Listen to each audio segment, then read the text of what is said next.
ये 2% का आदमी है, नोट कर लीजिए, ये 2% का आदमी है, लफंगा है, दलाल है। ये 2% का आदमी है, पॉइंट नंबर 2 लफंगा है, पॉइंट नंबर 3 मौलाना मुफ्ती साहब आप भी सुन लो, दलाल है। ये 3 बात लिख के समाजवादी पार्टी के ऑफिशियल लेटर हेड पर जारी करा दीजिए। सब कहानी छोड़िए, समाजवादी पार्टी के ऑफिशियल लेटर हेड पर राजेंद्र चौधरी के दस्तखत से, अखिलेश जी के दस्तखत चलो नहीं भाई हो रहा है, राजेंद्र चौधरी के तो हो सकते हैं, वो तो इतना व्यवस्था ही नहीं।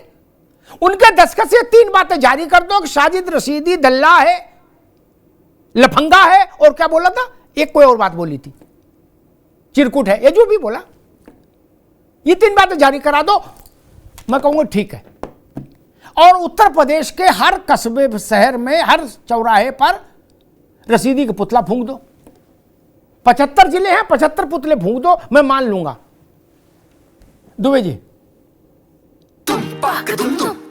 अरे श्रीमती जी कुछ तो सस्ता लो, बचत करो। नहीं श्रीमान जी, सब बढ़िया लो, रहने दीजिए। इसमें क्या खास बात है? थोड़े में ज्यादा स्वाद, यही तो है इसकी खास बात। वाओ मामा, क्या स्वाद है। अरे मेरे राजा, राजा और मसाला। अब छोलिया हो या लोबिया, सफेद चने या काले चने, सब कुछ मजेदार बने। नहीं देखिए, जो चीज 75 पुतले फूंक दो कानून, या आप ये कह दो कि हम लोग इतने उदार हो गए, तो कल कोई और ऐसा कुछ बोल जाए तो फिर इतने उदार रहिएगा कि कानून अपना काम करेगा। इसमें हम क्या बोले, बोल गया ठीक है, मुकदमा होगा, देखेंगे। तब ये नहीं होगा कि जमाने कुर्बान, ईंट से ईंट बजा देंगे, उत्तर प्रदेश में कोई पानी नहीं मांग पाएगा, फिर ये नहीं चलेगा क्या? हमने देखा है आपका तेवर महाराज, क्या जेलें कम पड़ जाएंगी, ये उद्घोषणा आप ही लोग करते थे, मैं नाम लेके बता दूंगा। अब सब सावन का मजा ले रहे हो, हैं? बाहर पानी बरस रहा, रिमझिम फुहार पड़ रही, इधर पकौड़ी चल रही है अंदर। आप इटावा तक में धरना नहीं किए दुबे जी?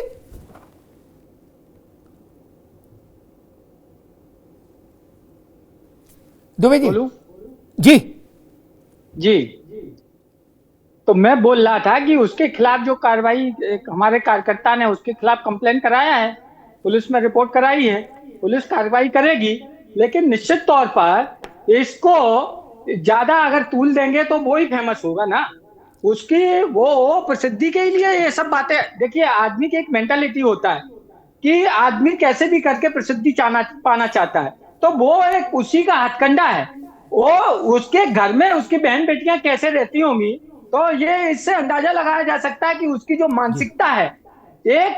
आप देखिए कि डिंपल यादव जी जो हमारी सांसद हैं, उन जैसा भारतीय पोशाक पहन के संसद में लोग उनकी तारीफ करते हैं। ये मैं नहीं कह रहा हूं, ये वहां उनके जो विपक्षी सांसद हैं वो तारीफ करते हैं कि आज तक ऐसा हमेशा उन्होंने भारतीय परंपरा के अनुसार, आपने देखा होगा, आपने भी देखा होगा कई बार नहीं, हमेशा ही देखा होगा कि उन्होंने कभी ये शिकायत का मौका ही नहीं दिया। लेकिन अगर इस तरीके से इसको हम मौलाना भी नहीं, राशिदी जैसे लोगों को तो छीन, जो विवेकहीन, जिनका विवेक मर जाता है, वो ऐसे लोगों के लिए अगर इस तरीके से वो किया जाए तो निश्चित तौर पर उसको हम इंपॉर्टेंस देना कहेंगे कि उसको ज्यादा कवरेज मिलेगा। ठीक है, एक बात और कह दूं, मुफ्ती साहब आप भी आनंद लीजिए, आज मौसम अच्छा है। एक बात कह के रत्नाकर जी के पास जाऊंगा। मैं समाजवादी पार्टी के विचार में, आचार में जो बुद्धत्व आया है, भगवान बुद्ध का जो भाव आया है, मैं उसका स्वागत करता हूं। लेकिन एक शर्त लगाता हूं दुबे जी, ये बुद्धत्व, अरे ठीक है, अब हम क्या करें, हम क्या बोले, इतने छोटा आदमी, वो बड़ा हो जाएगा, बाकी मुकदमा होगा, यार छोड़ो। ये जो भाव आया है, जिसको मैं प्रणाम कर रहा हूं, उस भाव को, और मानसिक तौर पर और ज्यादा प्रणाम कर रहा हूं इस नए भाव को। लेकिन शर्त एक ही है मेरी, नपना बराबर रहेगा। कल, रुक जाओ भैया, कल कोई दूसरा ऐसा बोल देगा जो रसीदी नाम नहीं होगा, जिसका जो मैंने शुरू में उल्लेख किया, आपको मैं फिर नाम ले दूं, नहीं तो नाम के आप जानते हो, समझदार व्यक्ति हो क्या, तो उसकी ईंट से ईंट बजाने फिर आप सड़क पर नहीं उतरोगे ना, फिर नहीं उतरने देंगे। फिर ठंडा पानी पीते हुए ये बोलेंगे अरे ठीक है यार, कह दिया ठीक है। एक कार्यकर्ता को हमने कह दिया कि जाओ पप्पू मुकदमा लिखा दो जाके दरोगा जी का, क्या, बाकी इतना बड़ा आदमी नहीं है। ये भाव अगर आ गया तब ईमानदारी, और नहीं आया फिर आपने बाहें समेटी, बोले उत्तर प्रदेश में रहना है कि नहीं, ईंट से ईंट बजा देंगे, तो फिर वो राणा प्रताप वाला तेवर नहीं चलेगा। मुफ्ती साहब गलत नहीं बोल रहा, उदार हो गए, बड़ी अच्छी बात है। आपके मुंह में मोतीचूर का लड्डू, आदमी उदार हो जाए, इससे बड़ी बात क्या है। लेकिन रत्नाकर जी, ये उदार हो गई है समाजवादी पार्टी, या इसके पीछे खेल दूसरा है। एक तो ये इसका नाम साजिद रशीदी, दूसरा मौलाना, तीसरा चर्चित मौलाना टीवी पर आता है क्या। भारत के सामान्य मुसलमान को, मुफ्ती साहब मुझे क्षमा करेंगे, सामान्य मुसलमान को ये नहीं पता कि ये असली मौलाना है ये नकली है, उसे नहीं पता। और वजन भी वो नहीं जानता कि इनका वजन एक बड़ा ज्यादा है, उनका छोटा है। जिसकी दाढ़ी बड़ी, जिसका रंगरोगन ठीक है, टीवी शीवी पे चमक रहा है, आदमी उसी को मानते हैं कि यही देवबंद है, यही बरेलवी है, यही सब है। मौलाना साहब गलत तो नहीं कर रहे मुफ्ती साहब? सही है। जो साहिबाबाद मंडी में फल बेच रहा है उसे पता कि कौन आलिम है कौन नहीं आलिम है। वो तो मानेंगे कि भाई मक्का मदीना के बाद फिर इन्हीं के नंबर है। इनकी दाढ़ी देखो कितनी यहां तक आ रही है, नाभि तक, और ऊंचा पजामा पहने, और क्या चाहिए। कौन मुसलमान किस से पूछता है मौलाना अपने नाम के आगे कोई भी लिखने लगे। मुफ्ती साहब गलत कह रहा हूं, ये मुफ्ती लिखने लगे, आपकी नहीं बात नहीं कर, मुफ्ती और मौलाना लिखने लगे, कोई मौलाना कोई मुसलमान रोक टोक कर लेगा नहीं ना। मेरे मन की मौज, मैं लिखने लगा, उलेमाए हिंद लिख दूं तो कौन रोक लेगा। एक वो आजमगढ़ वाले थे मौलाना, वो भी उलेमा काउंसिल के चेयरमैन थे ना, है वो भी हमारे मित्र थे। इसलिए रत्नाकर जी, इसी क्या जरूरत पड़ी कि आप डिंपल जी के सम्मान में पार्लियामेंट में अनशन पर आ गए, धरने पर आ गए, और समाजवादी पार्टी करी। इतनी बड़ी बात नहीं यार, जाने दो, बात समझ नहीं आ रही, जनता बड़ी भ्रमित है। अभी दुबे जी को आपने सुना होगा कितने बड़े मन का मुजाहिरा कर रहे थे, क्या नहीं छोड़िए, छोटा आदमी, उसकी बात क्या करना, ठीक जाने दीजिए। मुझे याद नहीं कि उस प्रथम परिवार पर कोई टिप्पणी कर जाए ऐसी, और उत्तर प्रदेश में हाहाकार नहीं मचे, ये मैं स्वीकार नहीं कर सकता। रत्नाकर जी। जी अमिताभ जी, देखिए अभी दुबे जी ने डिंपल जी के संस्कृति और के ऊपर जो उन्होंने कहा कि वो हमेशा से जो है साड़ी में और अच्छे तरीके से पेश आती, जब वो साड़ी में गई थी मस्जिद के अंदर, तब तो भारतीय संस्कृति में वही पहनावा है नारियों का।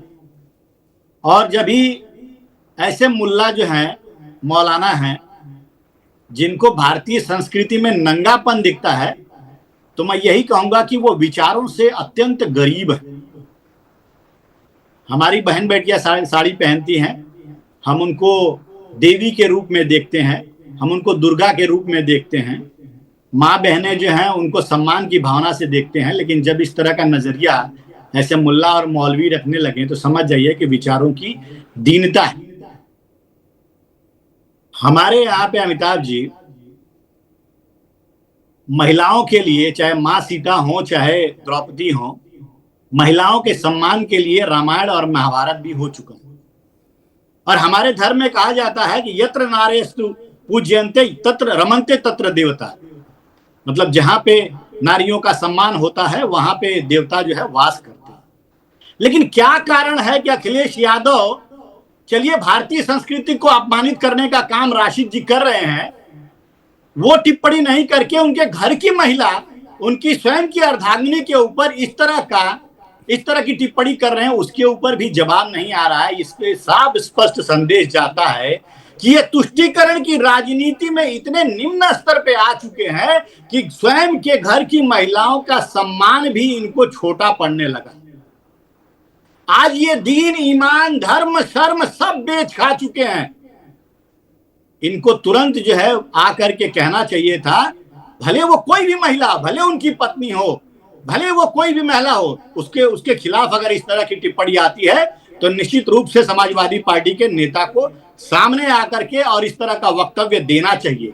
मैं ऐसे दुबे जी जैसे लोगों की भावनाओं का कद्र करता हूं, जो अपनी व्यथा तो यहाँ पे टीवी पे आके बोल सकते हैं, लेकिन ये उस समाज में जा करके और लोगों को नहीं कह सकते हैं कि मौलाना ने जो कहा वो बिल्कुल गलत कहा, उसके लिए सार्वजनिक रूप से उनको माफी मांगना चाहिए। ये नहीं कह सकते, क्योंकि तुष्टीकरण की राजनीति, मुस्लिम तुष्टीकरण की राजनीति करना है। इनको तो संत और सनातन को अपमानित जितना करेंगे ये लोग, उतना इनको विशेष समुदाय का वोट हासिल होगा। आपने देखा कि मुलायम यादव के सरकार में भी किस तरह से शंकराचार्य को जो है काशी में लाठी डंडे बरसाए गए। आपने देखा कि अखिलेश यादव वीडियो बनवा रहे थे अनिरुद्धाचार्य जी के, जब जो वार्तालाप कर रहे थे और कह रहे थे कि आपके रास्ते अलग, हमारे रास्ते अलग। तो इस तरह से संत और सनातन को अपमानित करने का ये लोग काम करते हैं। और ये समाजवादी पार्टी नहीं, ये तो कांग्रेस पार्टी भी करती है। अभी मंदिर में जब भी कोई व्यक्ति जाता है पूजा अर्चन के लिए, इष्ट देव को पूजने के लिए, तो राहुल गांधी क्या कहते हैं कि भैया मंदिर में तो लोग चप्पल चुराने जाते हैं और लड़कियों को छेड़ने जाते हैं। तो अगर इस तरह से कोई संत, सनातन, धर्म, संस्कृति के ऊपर अगर टिक्का टिप्पणी करता है तो ये लोग मौन हो जाते हैं, उसके ऊपर कोई इनका वक्तव्य नहीं आएगा। लेकिन अगर कहीं पे सनातन को बदनाम करने की बात आएगी, कुंभ में इनको जो है कचरा नजर आएगा, इनको कांवड़िए जो है हुड़दंगी और आतंकी नजर आएंगे। तो ये इनकी मानसिकता है जो उत्तर प्रदेश की जनता और भारत की जनता जो है देख चुकी है और समझ चुकी है कि इनकी भावना क्या है। ये तुष्टीकरण की राजनीति में कितने निम्न स्तर तक जा सकते हैं। ये समाजवादी पार्टी नहीं, ये बिल्कुल पूरी तरह से नमाजवादी पार्टी बन चुके हैं, जो मंदिरों में तो जब भी बुलावा आता है तो भी नहीं जाते हैं, और मस्जिदों में एक व्हाट्सएप मैसेज भी आ जाएगा तो पहुंच जाएंगे और वहां पे मीटिंग करेंगे। ये दर्शाता है कि आप मुस्लिम तुष्टीकरण की राजनीति में किस तरह से, किस स्तर पे गिर गए हो और कितना आप वोट की राजनीति के लिए आप अपने बहन बेटियों और अपने अर्धांगिनी के ऊपर भी कोई टिप्पणी करता है तो भी आप मौन रहते हैं। ये एक सिर्फ समाजवादी ही नहीं, देश का कोई भी नागरिक, कोई भी व्यक्ति अगर इस तरह की बहन बेटियों के ऊपर टिप्पणी होगा तो उसका खून जरूर खोलेगा और वह जरूर इस तरह का विरोध प्रदर्शन करेगा, क्योंकि अंततोगतो वो भारत की नारी है, वो भारतीय संस्कृति से परिपूर्ण थी डिम्पल जी, और उन्होंने कोई गलत काम नहीं किया। लेकिन इस तरह से उनके ऊपर टिक्का टिप्पणी करना, नंगापन का जैसा शब्द का इस्तेमाल करना, ये निश्चित रूप से हमारी संस्कृति को अपमानित करने का काम है। हमारी दुर्गा जैसी बहन बेटियों को अपमानित करने जैसा काम जो है, ये नमाजवादी पार्टी के लोग इसको विरोध करना चाहिए। और तत्काल प्रभाव से, मैं तो कहूंगा कि तत्काल प्रभाव से अखिलेश जी को जो कहते हैं कि इनके समर्थन में जाके खड़े होकर कहते हैं कि खून बहा देंगे, आज इनको तो खून बहा देना चाहिए। जब प्रथम जो है व्यक्ति की पार्टी जो है समाजवादी पार्टी, यादव जो है, अखिलेश यादव की पार्टी है, उनकी राजनीति के बारे में इस तरह का वक्तव्य आता है तो इनको सड़कों पे उतरना चाहिए। लेकिन नहीं उतरे, हम उतरे, क्योंकि हम नारियों का सम्मान जानते हैं। ये भारतीय जनता पार्टी के शासनकाल में अगर कोई नारियों को अपमानित करने का कोशिश करेगा तो निश्चित रूप से हम उसका विरोध करेंगे। अरे श्रीमती जी कुछ तो सस्ता लो, बचत करो। नहीं श्रीमान जी, सब बढ़िया लो, रहने दीजिए। इसमें क्या खास बात है? थोड़े में ज्यादा स्वाद, यही तो है इसकी खास बात। वाओ मामा, क्या स्वाद है। अरे मेरे राजा,